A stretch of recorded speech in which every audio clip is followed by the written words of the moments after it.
Today on Cyberwork, Anneka Gupta of Rubrik joins us to talk STEM, science, technology, engineering, mathematics, the journey of students into the workforce, and the process of going from learning how to learn to learning how to work and thrive in the cybersecurity industry. Try to get to the heart of the issue, knowing that you'll never understand an issue 100%.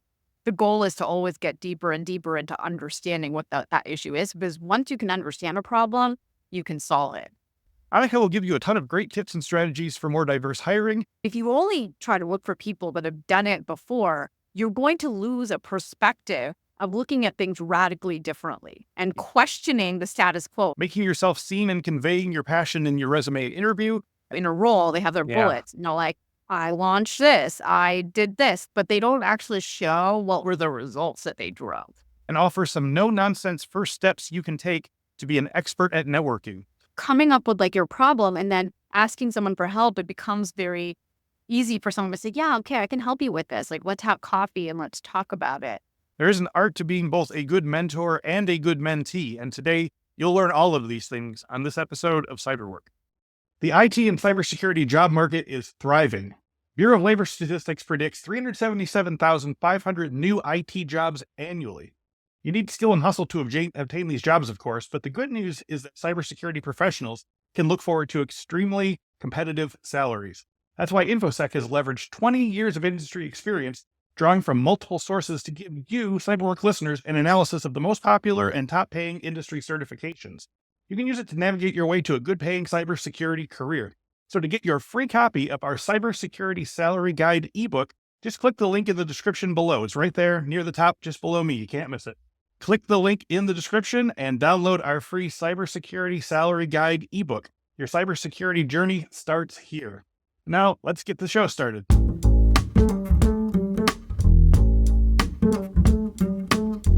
Welcome to this week's episode of the Cyberwork Podcast. My guests are a cross-section of cybersecurity industry thought leaders, and our goal is to help you learn about cybersecurity trends, how those trends affect the work of Infosec professionals, and leave you with some tips and advice for breaking in or moving up the ladder in the cybersecurity industry.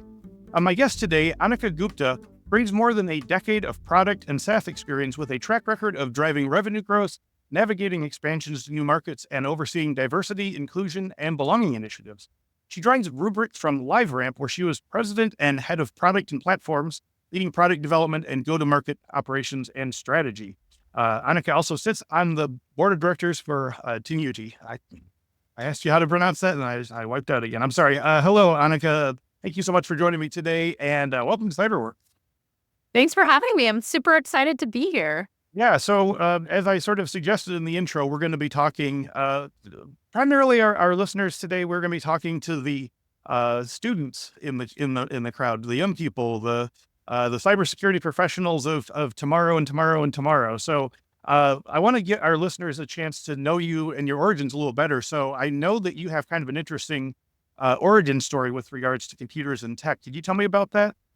Absolutely. So I was born and raised in the Bay Area. I've lived here my entire life. I thought at some point maybe I would move out of this area, but honestly, it's been the center of technology, and that's what I've been really drawn to.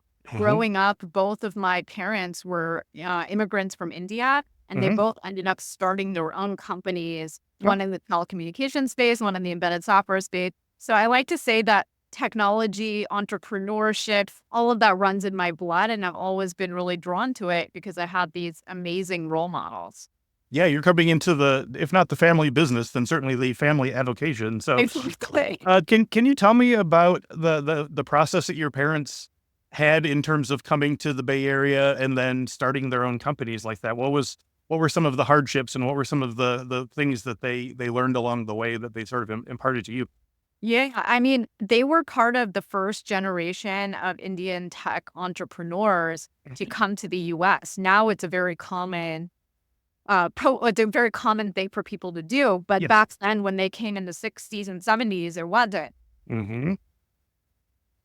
And, their approach was, and their story was they actually came for graduate school to the US. Because that was the best place to get education at the graduate level in electrical engineering, mechanical engineering, and all other kinds of engineering subjects at that time. And I think just based on being in the Bay Area, working for some really large established companies that were driving a lot of innovation at that point in time.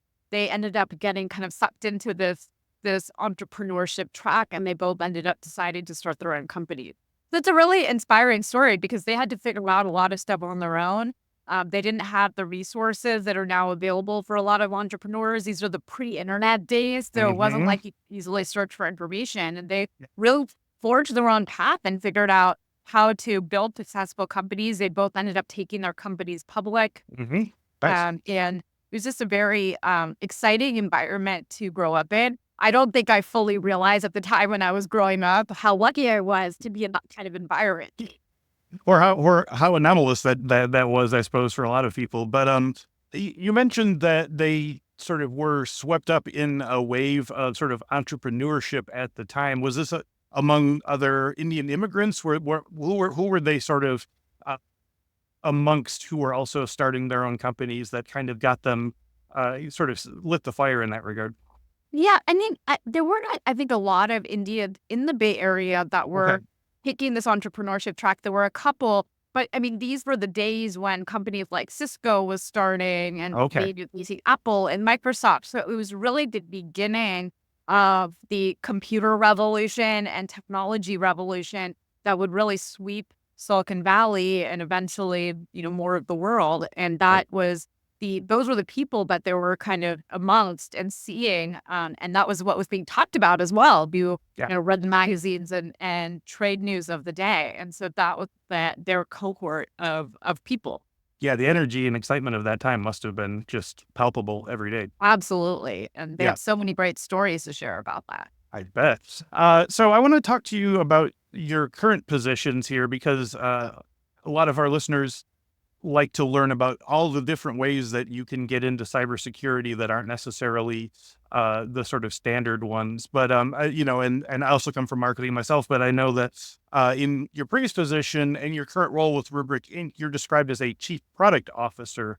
And I know that's definitely related, but I want to get a sense of like, what is the day-to-day responsibilities of a position like that? What's your average workday and work week look like when you're doing that kind of thing?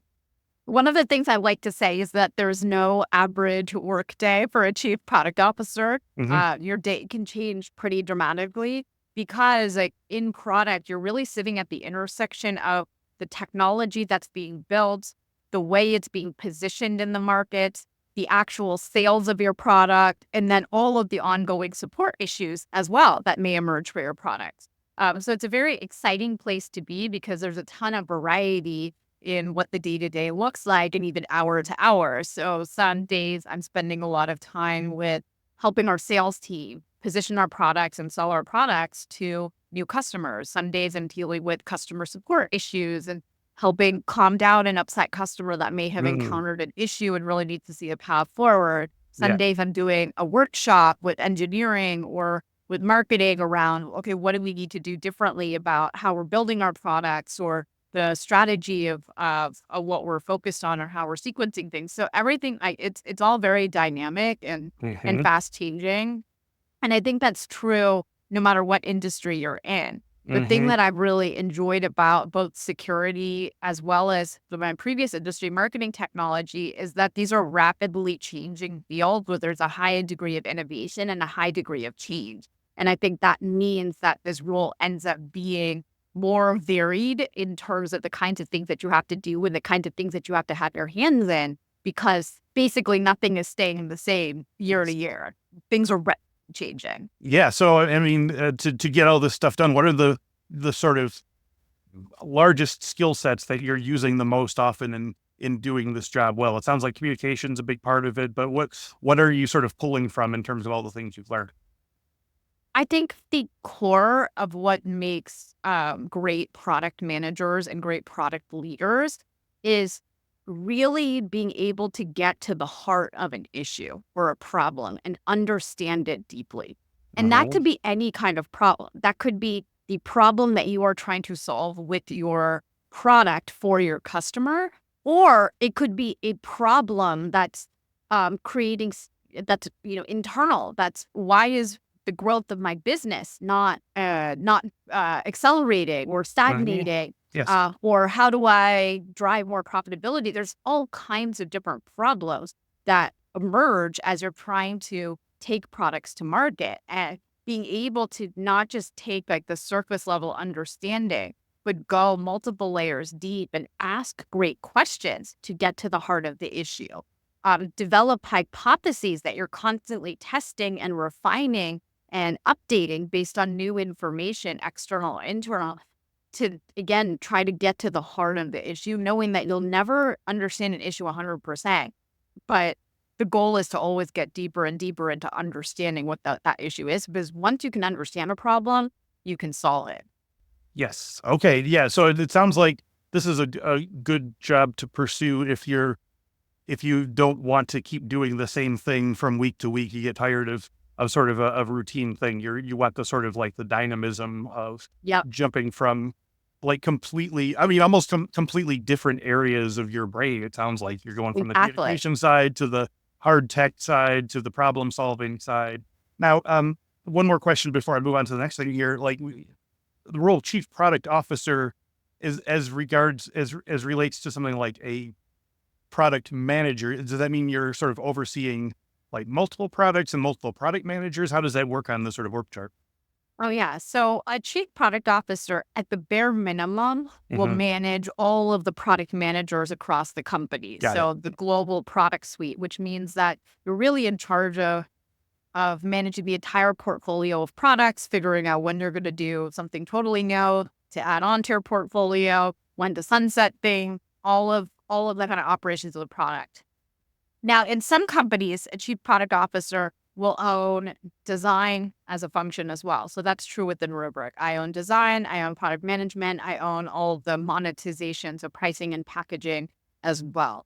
And then in some organizations, we're seeing the emergence of chief product and technology officer, or just chief product officers that own engineering too. So it can vary from organization to organization in terms of how they decide to structure it. And I think it's very dependent on the type of business that you're in as a company, on whether you need multiple leaders that are peers for some of these areas, or whether you can group things together under a single leader.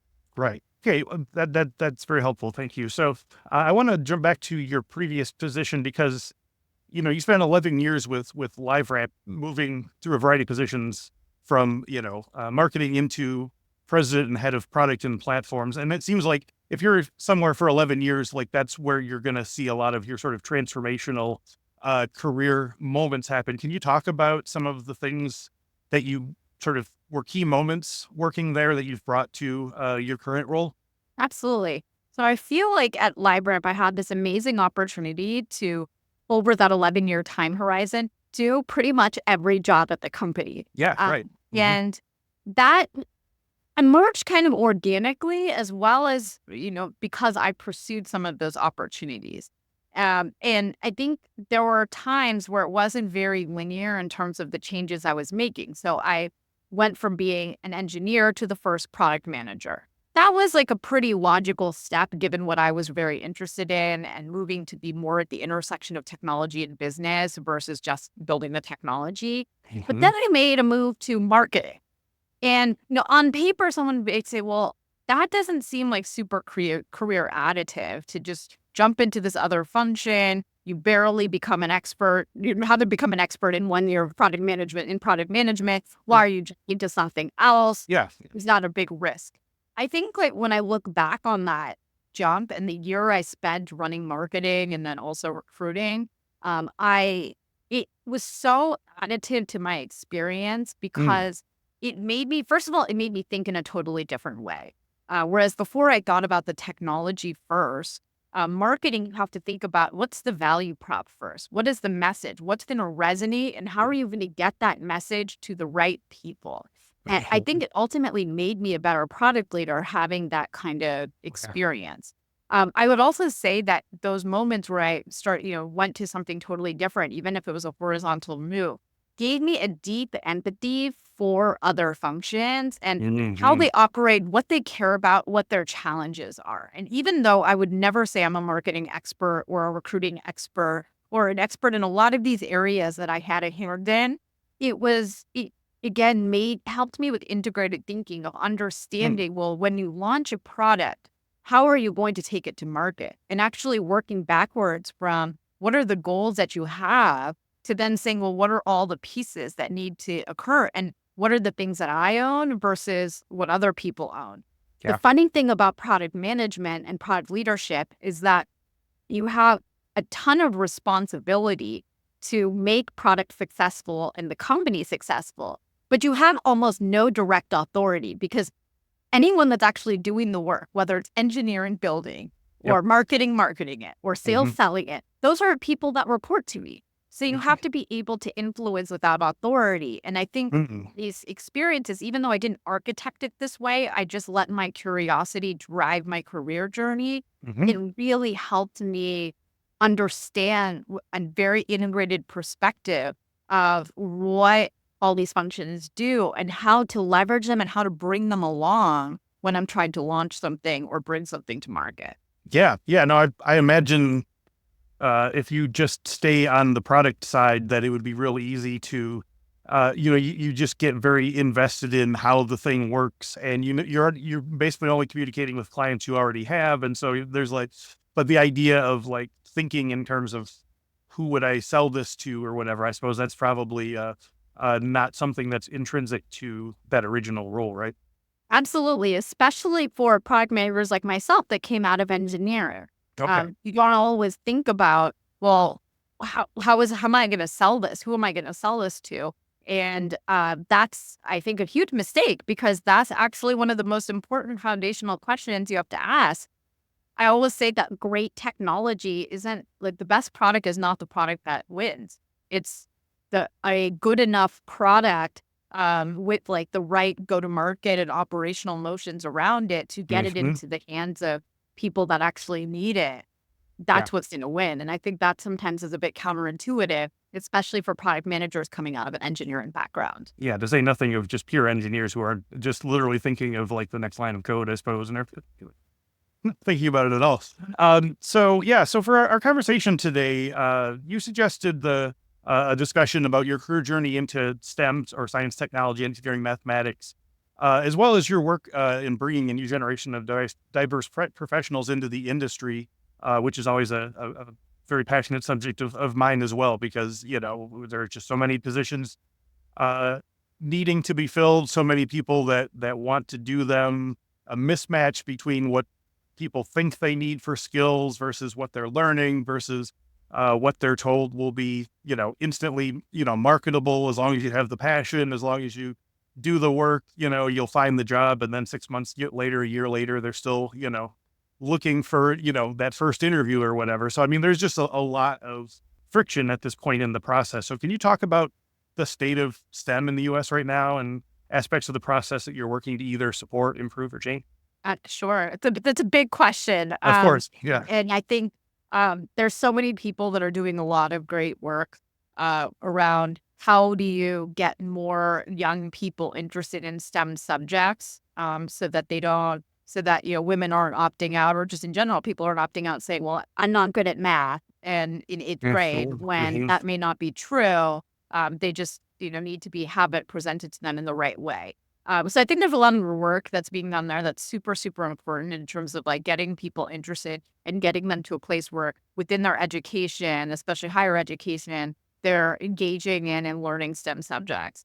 I think, what my focus has been is obviously from because I am not able to focus on some of those kinds of things full time is from the positions that I'm in and the businesses that I'm operating in. Well, what can I really do? And one thing that is super important is really just like in terms of the teams that I manage. Hmm. What are the ways that I can bring in more diverse perspectives? Because there's tons Yeah. of research that's been done around more diverse perspectives leads to better decision quality. And I think especially in the area of security, where stuff is Mhm. changing so quickly, of course, having domain expertise is valuable, but if you only try to look for people that have done it before, you're going to lose a perspective of looking at things radically differently and questioning the status quo. It's almost like there's a luxury in not knowing what has worked and what hasn't worked in the past because it opens your mind to what's possible, and what could be done, if we took a totally different paradigm. Yeah. I only came to the cybersecurity industry 3 years ago. So in some ways, I'm still a newcomer too. And I found I've been able to add a lot of value in the way I think about things. Yeah. And what that has led me to do is really champion my team to bring in people with different kinds of experiences. And that has inevitably led to a much more diverse team. So just one metric, and this is only one way to look at diversity. When I had my product management team, when I joined, Rubrik there was only one other woman on the team in core product management, not in some of the other functions that I managed. And now our team is something like 30% women. And it's not because I made any sort of concerted effort to hire women onto the team. I just went and said, let's open our pool of who we're looking at, the kinds of backgrounds that we're looking for, to a much broader set of people. And we'll really focus less around domain experience and really like, what can this person bring to the table and what is really needed for this role that we're hiring for. And I think it's an easy shortcut to say, well, I'm just going to hire people that have done this before. Yep. Because that's easiest. And that's the easiest. Like, I don't really have to interview them because I'm like, okay, this is a good enough role. And it takes more effort to say, well, I'm going to look for someone with a different type of background, but that could really bring in skills or experiences, or working on different types of technologies that might really change the game. And so I think thinking of like my hiring, I'm looking for change agents. I'm not looking for people with this particular profile has inevitably led me to a place where 3 years later, we have a much more diverse team in terms of the backgrounds of companies that people have worked at, gender diversity, and much more. Yeah, no, I think it's worth remembering that security is not a continuance-based job. You're not trying to do the same thing, same amount of quality all the time. And so hiring someone who is doing what the previous person did in that position several years ago, you're already sort of behind the times in that regard. So again, to sort of square up, what we hear from guests versus what we hear in the comment sections and so forth. Tell me about the types of things that you look for on a resume. Oh, I guess let's start by talking about where you opened up the elective pool to, and then also what, you said there's opportunities to hire people from other areas of experience. What were you looking for in those resumes that indicated this person might not necessarily have domain experience, but they have a certain something that I think will really contribute to the team?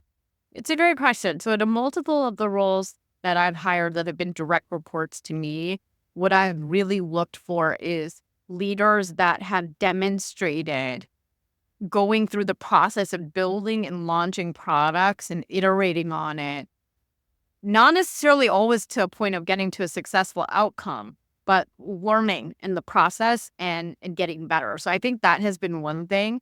And some of that you can look at by like, how long have people been in positions for? If I see a resume that has, for the last 4 jobs, they've been in that role less than 2 years. In product management, 2 years goes by like that. Yeah. And you don't really get to see the full cycle of launching something and iterating on it and relaunching it again and like finding that success if you've just done a series of shorter stints. And I think in a lot of roles, 2 years is like, wow, that's the average. Like, that's great. But I don't think like in product management, like I think 2 years is like really when you start hitting your stride. So it's fine to have a few short stints on your resume because everyone has that happen where they may make a mistake or a company goes out of business or whatever extenuating circumstances happen. But having like 4 or 5 of those in a row, it's just hard for me to then get signal around whether this person is really able to drive success over the long term. So that's one thing that I look for. And then I think there's a lot that comes out that's not, you just can't get from a resume and you can only get from a conversation. Yeah. And those conversations, like what I tend to do is, first of all, is like try to pick questions that are not things that everyone asks, because those are the things that people prepare answers for. Right. Ask questions that are more nuanced, that are more going to give you some real insight into who this person is as a person. And the things I really want to tease out is, how, like, where have they really shown that they can be a change agent? How do they handle adversity? how do they handle like giving and receiving feedback? Like, are they self-aware? Are they able to give feedback effectively and coach people? How do they deal with really hard situations and get them to be vulnerable? And if I can't get someone to be vulnerable, at the end of the day, it's like my goal in hiring is not to eliminate all of the like false negatives. So it's okay to pass on someone that's good if I can't get enough signal. That's fine. Right. Yeah, at the end of the day, I just need to hire someone that is that is going to excel at this role. And there's probably hundreds of people out there that could be that person. And even if I ended up like having 5 of them that I interviewed and I disqualified 4 of them, that's okay. It's not interviewing is not an exact science, but finding someone that you have high confidence and that can and really like showcases that through the interview process, like that's the most important thing. Yeah, no, that's amazing advice. Now, I love that. Now, I guess to get for a person to get their foot in the door, they still need, like you said, the resume doesn't really tell the story apart from some of the red flags, like if they've Yeah. jumped every 6 months for 5 years or whatever. But are there if that's a red flag, are there green flags that candidates can put into their resume that indicate things on sort of a quieter level, whether it's interests or, writing that they've done or other sort of other ways to sort of unlock it, because there's still, like you said, it's easy to Yeah. pass up even like highly qualified people. Like how Right. does someone who's maybe more interesting but less qualified sort of convey that in like a resume or a cover letter or some Yeah. other I method? think that I'll answer this in 2 different ways. On the Okay. resume itself, I think that it's really important to show results. So sometimes what I see, and I do coach and mentor a lot of different people at different levels, not just within my company. Oh, I look at a lot of resumes and give people feedback. And one of the things I see is people are just listing, these are the things that I did. So in a role, they have their yeah. bullets, like, I launched this, I did this, but they don't actually show what were the results that they drove. And Hmm. so I encourage them to see every bullet point. And like, even if you can't put a number on it, somehow convey what is the result What was that the you impact? Yeah. drove. Hmm. So that it's clear, like, hey, I'm not just doing these tasks, I'm actually connecting this to some sort of positive outcome for the business. So I think that's one thing that is probably like the number one thing I coach people on their resumes. However, I think like if you're really trying to get a job, the market is tough right now. Markets go up and down. Right? There's Yeah. been a lot of layoffs over the past couple of years. People can afford to go for like hire someone that's slightly more experienced than what they would have been able to get in 2021 because Hmm. there's just a ton of people out looking for jobs and it's an employer's market. I Hmm. think there's something to be said, a lot to be said for showing hustle and showing that you're passionate in the process of interviewing for a role. So that may mean messaging the like product leader on LinkedIn to try to get them to like pay attention to your resume with like something Hmm. that's a short message of like why you're interested in this role, why you might be a great fit for it. Like 4 sentences. I'm not going to read a whole bunch of stuff, but that can be very effective. You won't get 100% hit rate. You may only get 5%, but like if you show that if you do it and you do it 100 times, well, that may open up 5 opportunities for Yeah. you that you wouldn't otherwise have. Just following up in any interview, being genuine about why you're excited about the role. I think sometimes people are afraid of as candidates overplaying their hand. And like, they're Mm, like, oh, I don't want to show that I'm too interested. I don't want to tell yeah. them. But telling someone that you're really interested in this role and why, and showing that you genuinely care, it goes a long way because like, and most people want to hire people that like really want to do a great job. And if you're showing that in the process through your body language and through explicitly saying that, it really, really helps. And then following up, but all those things that are just good hygiene. But I think an underrated trait, especially for people that don't have a lot of experience, is just hustle. Just send out the emails, Mhm. reach out to everyone you know, try to get connections and ins because the reality is like you're not going to likely get a job from just applying through the website. You have to Yeah. find an in. And you have to hustle your way to get there. And it's hard. It takes a lot of time, but it is worth it. Yeah, like you said, it's literally the only way.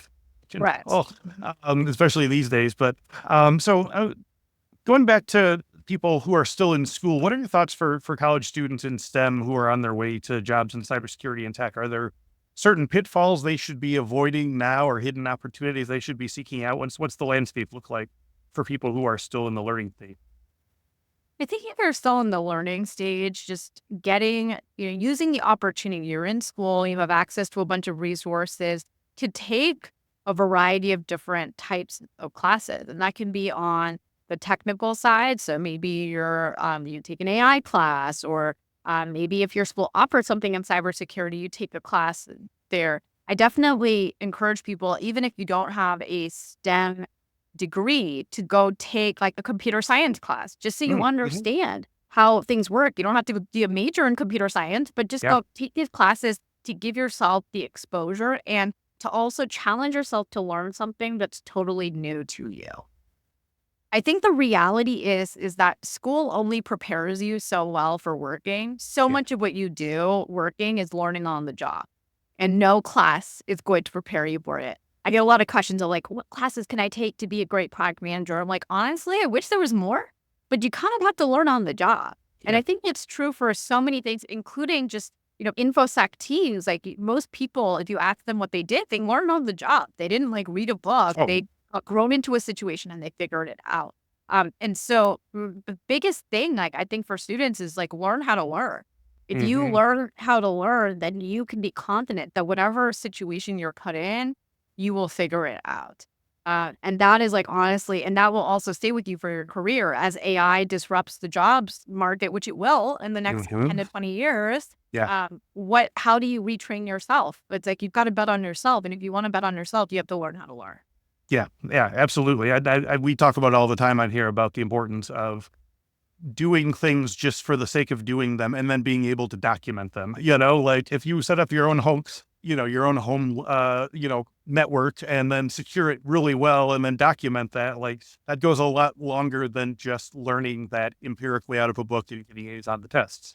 Absolutely. I think that's a great example. Yeah. Yeah. So we did talk a little bit about this. You said that in the process of hiring, you've managed to foster a more inclusive environment in tech. Can you talk about some critical actions that need to be taken right now to sort of create and support a diverse and inclusive cybersecurity culture on a larger scale? Like, where are the sort of friction points that need to be cleared for this to become hopefully a little more systemic?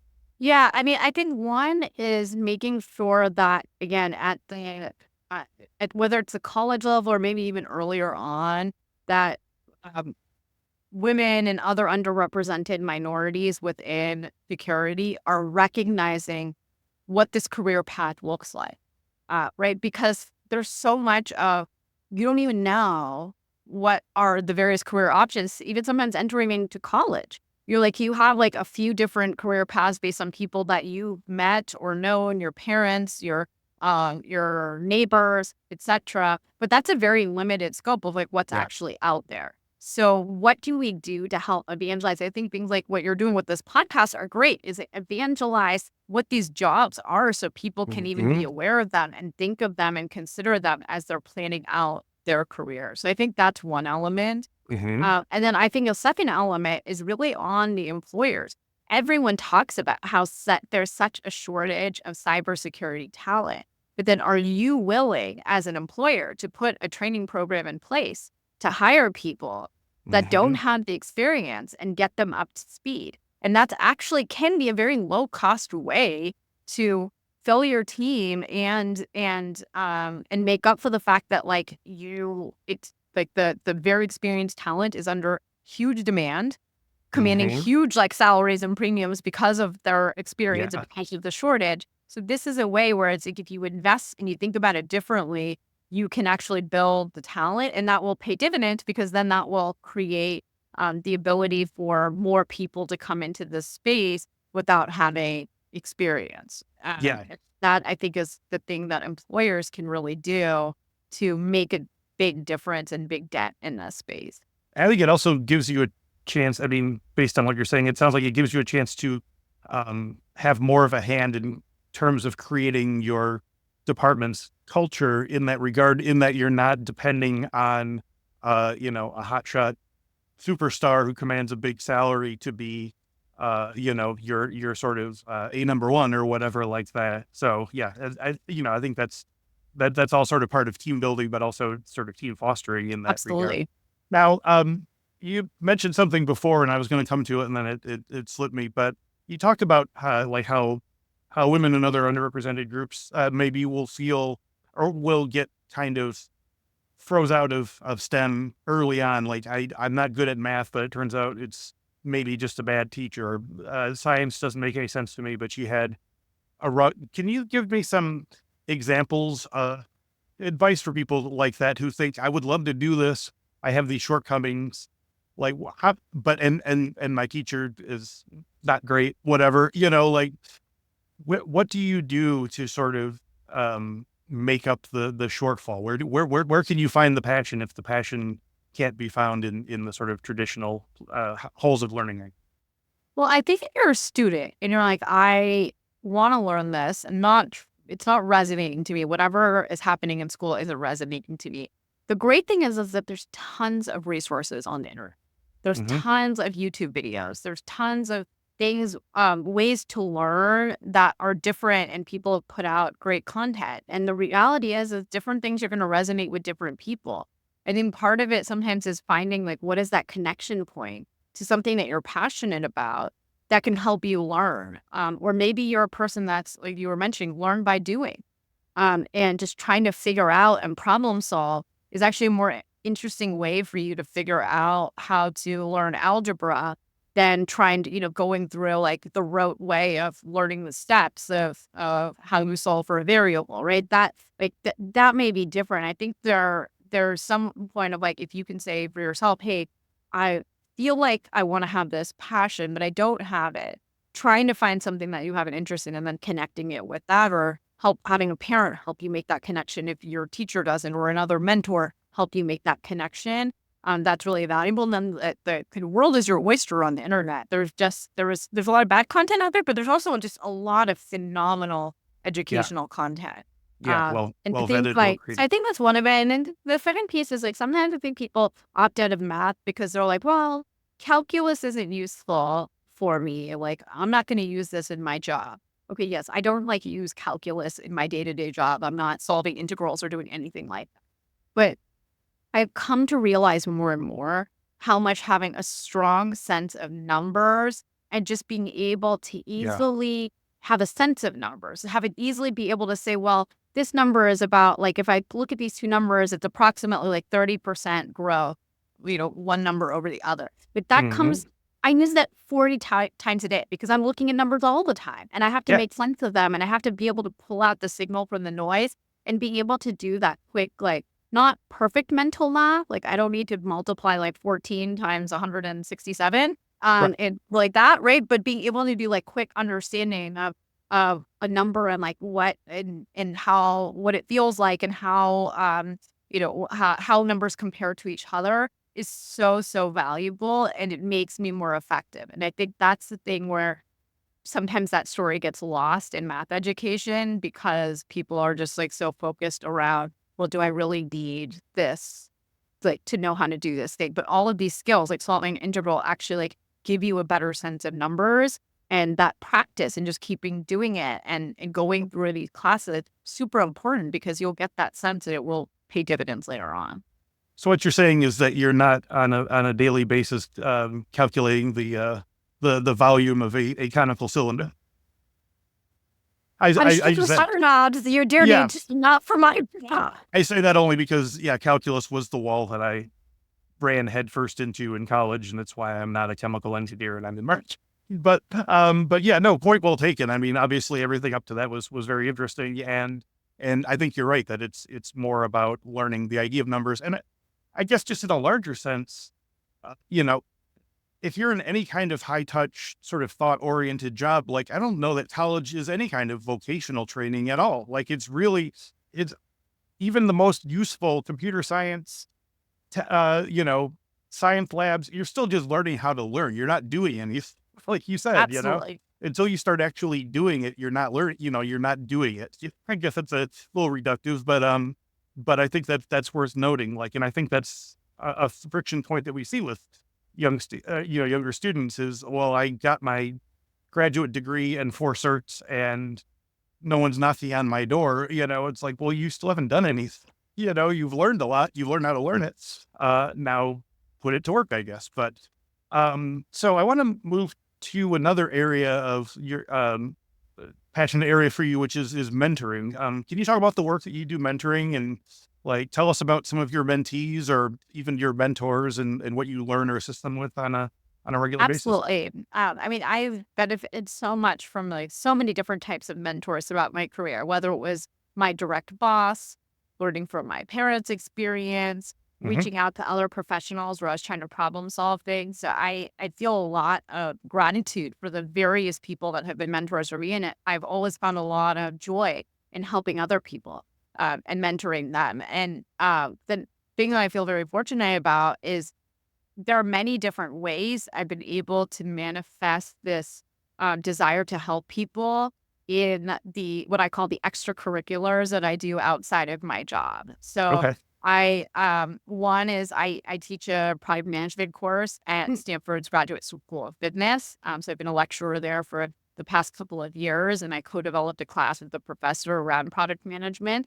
Oh, Mhm. so exciting and interesting, and gives me this opportunity to engage with students, both in the class, but then many of them even afterwards as they're navigating how to find a job after business school, or many of them are international students. So how do I I had a great successful career in another country. How do I launch that and another successful career in Silicon Valley when I don't have the connections or, my experience is difficult to translate into this environment? So things like that. So I've had that opportunity, which has been phenomenal. The second thing is I'm part of this product community. It's called the Skip community. It's a relatively new community, a few years old. And that has a bunch of other product leaders that are CPOs at my level, but then also the next layer down Mm. of leaders. And through that community, I get to engage a lot with different types of people and help them navigate really tricky situations. Sometimes it's Great. how do I navigate? Like I've been a VP of product reporting to a CPO. I want to get a job as a CPO. How do I go do that? And like, what are the approaches that I can take to the process there?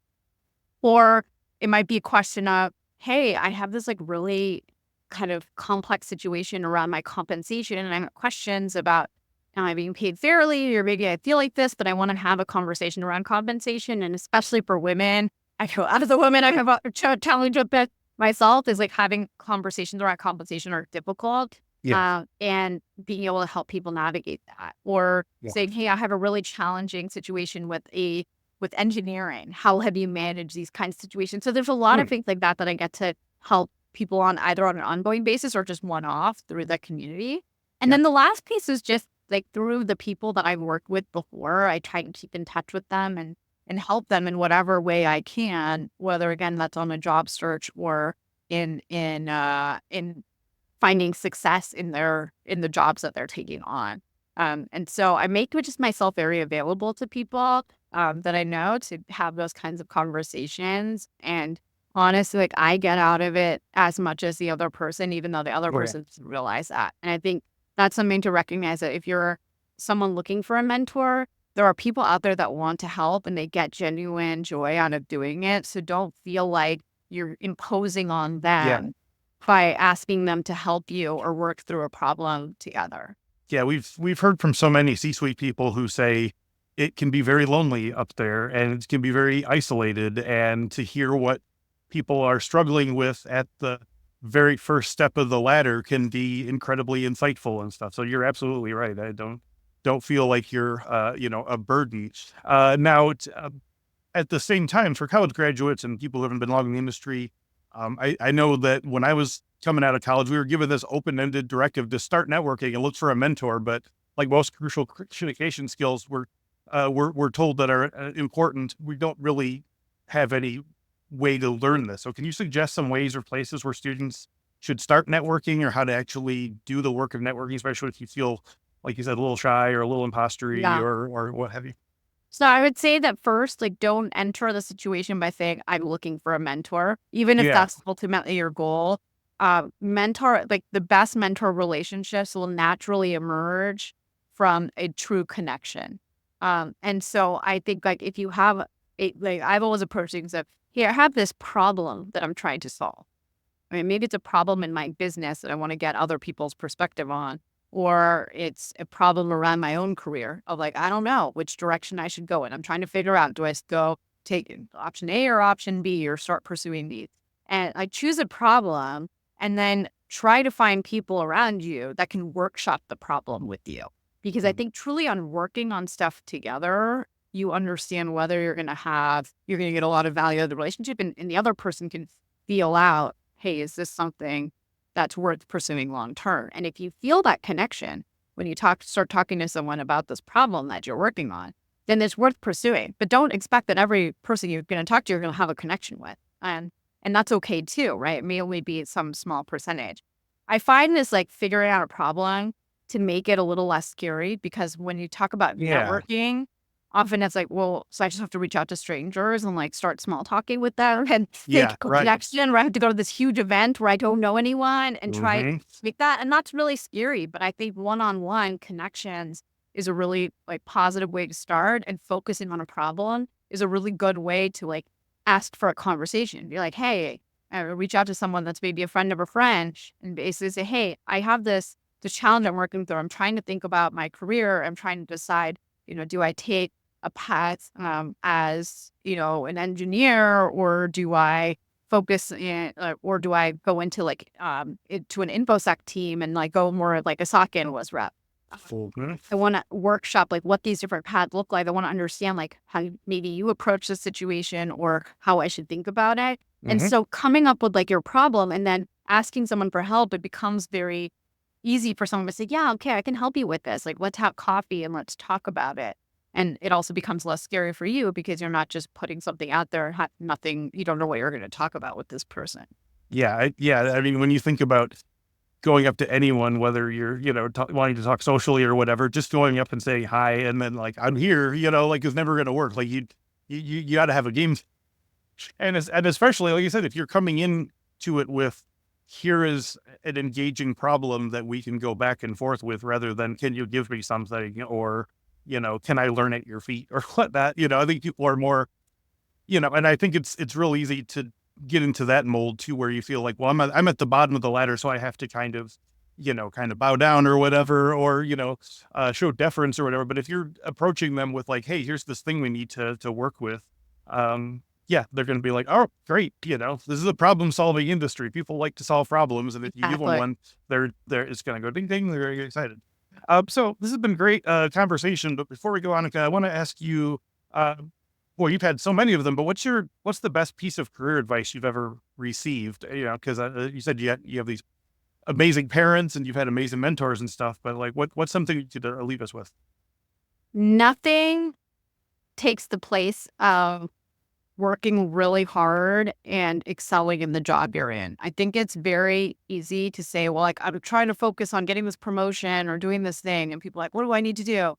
Like, just crush it at the job that you have. That advice was given to me, and I've really taken it to heart. Like, I work really hard. I'm going to do really well at the things that I'm doing instead of focusing on what's the next thing, because those opportunities will emerge, or I'll get the right to ask those once I've like really done an amazing job at the job that I've been given. Nice. Awesome. So as we wrap up, we were talking about, LiveRamp before, but tell us all about Rubrik and the products or services that you provide to your customers. Absolutely. So Rubrik is a cybersecurity company. We focus on cyber resilience. So helping organizations bounce back after they've been hit with a cyber attack with the minimum amount of business downtime possible. This is an incredibly important issue because so much has been invested in trying to keep attackers out of systems. But we know that even as those investments have been going up, the number of attacks and the impact of these attacks have been going up. And an organization's ability to bounce back is as important, if not even more important, than just prevention alone. And that's what Rubrik really focuses on. We're a great group of people working all over the world, working with some of the world's largest organizations across healthcare, government, financial services, education. And it's super fulfilling because we're really making a difference in these organizations' ability to respond after an attack and make sure that they don't end up having to shut down services to their customers or to citizens. Fantastic. Well, one last question for all the marbles here. For our listeners who want to learn more about you, Anneka Gupta or Rubrik, where can they look for you online? Absolutely. You can find me on LinkedIn. So please connect with me. And Rubrik, you can come to our website, rubrik.com. We're hiring across a ton of different functions. So go to rubrik.com/careers if you're interested in jobs at Rubrik. We're about to start our university hiring over the course of the next month. So if you're in school, please look for those roles. Beautiful. Thank you so much for your inspirational assistance today, Anneka. This was a great conversation. I enjoyed it. Yeah, I really enjoyed it. Thank you for having me. And thank you all to everyone who watches, listens, and writes into the podcast with feedback. If you have any topics you'd like us to cover or guests you'd like to see on the show, you can always drop them in the comments below, and we will do our best to get to them. Before we go, don't forget infosecinstitute.com/free is the place to go for a whole bunch of free and exclusive stuff for CyberWork listeners. Learn more about our cybersecurity awareness training series, Work Bites, a smartly scripted and hilariously acted set of videos in which a very strange office staffed by a pirate, a zombie, an alien, a fairy princess, a vampire, and others navigate their way through age-old struggles of yore, whether it's not clicking on the treasure map that someone just emailed you, making sure your nocturnal vampiric accounting work at the hotel is VPN secured, or realizing that even if you have a face as recognizable as their office's terrifying IT guy, Bone Slicer, we still can't buzz you in without your key card. Anyway, go to the site, check out the trailer. Also, come over to infosecinstitute.com/free to get your free cybersecurity talent development ebook. You'll find our in-depth training plans and strategies for the 12 most common security roles, including SOC analyst, penetration tester, cloud security engineer, information risk analyst, privacy manager, secure coder, ICS professional, and more. One more time, infosecinstitute.com/free. And yes, the link is in the description below. One last time, thank you so much to Anneka Gupta and Rubrik, and thank you all for watching and listening. This is Chris Senko signing off. Until next time, keep learning, keep developing, and don't forget to have a little fun while you're doing it. Bye for now.